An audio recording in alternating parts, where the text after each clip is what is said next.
अजीत गुट से संजय जी हमारे साथ इस वक्त जुड़ गए। संजय जी, स्वागत आपका भारत 24 पर।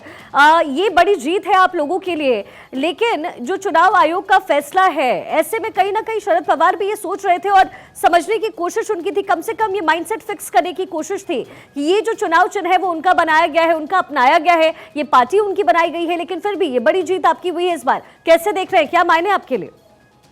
नहीं, ये तो होना ही था। इसके पहले आपको अच्छी तरह से मालूम है कि जो शिवसेना के साथ हुआ है और विधायक आज राष्ट्रवादी में अजित पवार साहब के साथ ज्यादा से ज्यादा मतलब 90% तो विधायक अजित दादा के साथ है और अजित दादा के साथ कार्यकर्ता भी जो आज सभी जिले के जिलाध्यक्ष है, कार्यकारिणी भी 90% अजित दादा के साथ है, प्रदेश के कार्यकारिणी थी वो भी उनके साथ है। तो ये तो निर्णय होना ही था और अजित दादा के साथ ही जो राष्ट्रवादी का सामान्य कार्यकर्ता भी है वो भी अजित दादा के साथ ही है। तो ये कोई आज ना कल ये सब निर्णय आने के बाद अजित दादा के फेवर में ही निर्णय लगने वाला था, ये हमें मालूम भी था। नहीं, लेकिन शरद पवार तो बार बार कह रहे थे कि ये पारिवारिक मतभेद था जो कि उस मंच तक पहुंच गया, लेकिन कहीं ना कहीं इसका फायदा जो है आप सभी को, आपकी कम से कम पार्टी और अलायंस के साथ बीजेपी को इसका फायदा लोकसभा चुनाव में भी मिलता हुआ नजर आएगा। संजय जी, नहीं, वो तो आने वाला ही है ना। ये लोकसभा में आज शिंदे गुट बोलो या अजित दादा बोलो, ये बीजेपी के साथ जो है वो बीजेपी के साथ इलेक्शन भी साथ में लड़ने वाले हैं। तो ये जो फायदा है तो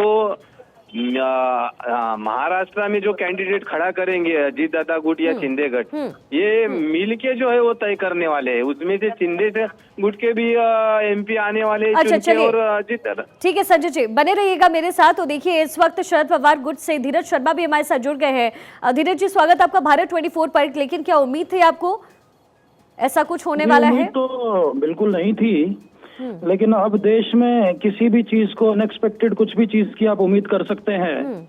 जिस तरीके से हर प्रदेश में पार्टियां तोड़ी जा रही है, सरकारें गिराई जा रही है, तो ये भी कोई बहुत अचंभे वाली बात नहीं है। लेकिन धीरज जी, संजय जी तो कह रहे हैं कि जो विधायक है मैक्सिमम 90% वो तो अजित पवार के साथ ही है, तो ये निर्णय तो आना ही था, ये तो कोई भी कर सकता है, सरकार ऐसे ही तो बनती और गिरती है, इसमें हर्ज क्या है? देखिए, अगर आप सिर्फ विधायकों को अगर पार्टी मानते हैं तो हमारे साथ सांसद, हमारे साथ 90% सांसद हमारे साथ है, 90% संगठन हमारे साथ में है, 26 राज्यों का संगठन पवार साहब के साथ में एक मत से खड़ा है। अगर उन सब चीजों को नजरअंदाज करते हुए भी पवार साहब ने जिन्होंने पार्टी की स्थापना की है वो पार्टी अगर कोई और क्लेम कर देता है तो ये दुर्भाग्य की बात है। और आप जिस बात का जिक्र कर रहे हैं धीरज जी, मैं संजय जी चाहूंगी कि आप इसका जवाब दे दीजिए। आप दावा कर रहे हैं कि 90% जो है विधायक उनके साथ है, तो लोकसभा में भी जीत आपकी होगी और ज्यादा मैक्सिमम परसेंटेज जो है सीट्स की वो आपके पास कैलकुलेट हो गए। लेकिन धीरज जी, ये बात इस बात से इत्तेफाक नहीं रखते हैं? देखिए, एक चीज को ये समझना जरूरी है कि आज ठीक है नेता और विधायकों की बात हो रही है, वो उधर गए हैं, कुछ लोग हमसे टूट के उधर गए हैं, लेकिन ये समझना जरूरी है जो आम जनता है, जो वोटर्स है, जो वोटर्स हैं, जो आम जनता है, वो आज भी पवार साहब के साथ है। और आने वाले चुनाव में ऐसा सर लग रहा है आपको कि पवार साहब के साथ है। आप फैक्ट अगर देखेंगे तो बाहर ये सांगली, अमरा, ये बारामती, ये साइड अगर छोड़ेंगे ना आप तो थोड़ा फार फर्क गिरेगा, उसका इतना नहीं। आप हर जिले में जाके देखिए ना, अजित दादा के साथ आज सामान्य कार्यकर्ता कितना है और क्यों जुड़ रहा है। वो आज उनका जो काम करने का शैली है, इसके लिए सामान्य कार्यकर्ता जुड़ रहा है।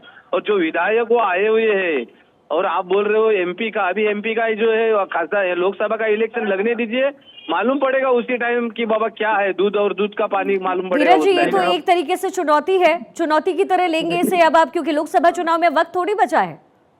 अब हम लोग भी जनता के बीच में ये सवाल छोड़ दिया और हमें पूरा भरोसा है, जनता जिस तरीके से हमें प्रतिसाद दे रही है, हमें पूरी उम्मीद है कि ठीक है, ये सरकारी इंस्टीट्यूट्स का गैर वापर जिस तरीके से हो रहा है वो आने वाले समय में चुनाव में जरूर उसका जवाब जरूर देगी। लेकिन धीरज जी, मैं चाहूंगी कि आप जवाब इस पर भी दीजिए। महागठबंधन जिसके साथ शरद पवार जुड़ रहे हैं, नहीं जुड़े मत, क्योंकि अभी तो लगातार टूट इसमें नजर आ रही है। कैसे देख रहे हैं आप लोकसभा चुनाव को, क्योंकि अजित पवार तो पूरी तरीके से आश्वस्त नजर आ रहे हैं, क्यों संजय जी? यस, ये पूरी ताकत के साथ इलेक्शन लड़ेंगे आने वाले टाइम पे मालूम पड़ेंगे अजीत दादा क्या है वो। और आज महाराष्ट्र में तो है ही, पूरे देश में माहौल आप देखेंगे। इलेक्शन 2024 का अभी है, अप्रैल ऐसा लग रहा है डिक्लेयर होगा करके, उस टाइम मालूम पड़ेगा ना आपको कि अभी ये जो बोल रहे डर सर का बात है।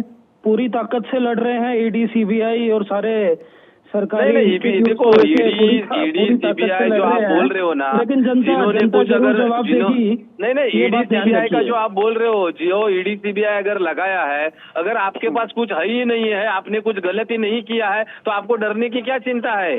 अगर आप कुछ किया होगा तो डरेंगे ना। ईडी अगर लगाया है, आपके पास कुछ नहीं है, तो आप उनको दिखाइए मेरे पास कुछ है ही नहीं करके, क्यों कानून के कार्रवाई करेंगे वो? हम भी ये अजीत दादा को समझाने की कोशिश करते रहे कि आपको डरने की जरूरत नहीं है, और आपने कुछ नहीं किया है तो आप देखो, अजीत दादा के डर के गए नहीं है। आज पार्टी में उनको जो उनकी लेवल थी वो दिखाई गई थी, नीचे दिखाया गया है। वो बार बार बोलने के बाद भी, बहुत से ऐसे मीटिंग पवार साहब के साथ होने के बाद भी, सामान्य कार्यकर्ता तो जो वो राष्ट्रवादी में गुटबाजी बहुत चल रही थी। आज पवार साहब ने जिनके ऊपर जो विश्वास डाला था, आज जो जयंत पाटिल बोलो, ये जितेंद्र आव्हाड बोलो, यही पार्टी चला रहे थे सब है। आज अजीत दादा का कौन सुन रहा था वहाँ पे पार्टी में होने के बाद भी? इसके लिए निर्णय लेना पड़ा है। सामान्य कार्यकर्ताओं की मांग थी दादा के साथ है, ये दादा इसके लिए बाहर गिरे। धीरज जी, ये भी तो कहा गया कि सुप्रिया सूले को आगे रख दिया अजित पवार, माफ कीजिएगा शरद पवार जी ने, और यही वजह है कि कहीं ना कहीं अजित पवार को ये बात अखरी। क्या ये सच है? देखिए, अजीत दादा को जो भी संगठन में जो जिम्मेवारी दी जा सकती थी, जो रिस्पेक्ट दी जा सकती थी, वो मैक्सिमम दी गई। और नहीं रिस्पेक्ट देखो, आज इतने बड़े लेवल का अपना नेता है, इतनी बार डिप्टी सीएम बनाने के बाद भी उनको लगता है कि उनको वो उचित सम्मान नहीं मिला, तो उनको सोचने की जरूरत है। अजीत दादा को हमेशा संगठन में एक महत्व दिया गया है, लेकिन उनकी क्या मजबूरियां थी, क्या डर था, नहीं कुछ मजबूरियां थी नहीं है। कार्यकर्ताओं की हर जिले की मांग थी, हर जिले के जैसा मेरा सामान्य जैसा कार्यकर्ता दादा को जाके बोल रहा था, पवार साहब के पास तो हम जा नहीं सकते छोटी छोटी बात लेके। आज सुप्रिया ताई सुळे के पास कितनी बार हम गए। आज जिले की परिस्थिति बेकार है, जिनके ऊपर जिम्मेदारी दिया है उनके पास टाइम नहीं है संगठन बांधने के लिए है। आज जो हमारे मेरा उदाहरण ले लो, आज मीरा भाईंदर में आज राष्ट्रवादी कांग्रेस पार्टी की 15 साल सत्ता थी। आज पूरी महानगर पालिका में महापौर राष्ट्रवादी का, आमदार राष्ट्रवादी, खासदार राष्ट्रवादी, वो जीरो हो गया है। और ये सब ये आंख और कान कभी ये खुलने वाले राष्ट्रवादी के, ये सब सुना नहीं जा रहा था उधर, इसके लिए बाहर निकले हो। वही पवार साहब की विचारधारा से 55-54 एमएलए महाराष्ट्र में जीत के आए हैं। अब ये भी मत भूलिए, आए ना, वो उस टाइम था। आज अजीत दादा की महाराष्ट्र में बहुत बड़ी ताकत है आज, और वो आने वाले इलेक्शन में मालूम पड़ेगी ताकत है। बिल्कुल बिल्कुल, हम भी बहुत बड़ा फर्क गिरने वाला है राष्ट्रवादी को। लेकिन धीरज जी, कहीं ना कहीं शरद पवार के लिए तो एक बड़ी हार के तौर पर देखा जा रहा है। राजनीति के इतने बड़े धुरंधर है, और इस बात को तय कर पाना कि अगर आपसी खेमे की ये जो जद्दोजहद थी वो मेंटेन किया जाता, कहीं ना कहीं ये तो एक बहुत बड़ी हार हो गई। देखिए, पवार साहब ने हमेशा सबको साथ लेके चलने का प्रयास किया गया है। ठीक है, आज ये जो निर्णय आया है उससे हम थोड़ा निराश होंगे, लेकिन मुझे पूरी उम्मीद है। देखिए, हमारे लिए शरद पवार साहब ही पार्टी है, पक्ष है, सिंबल भी शरद पवार साहब है।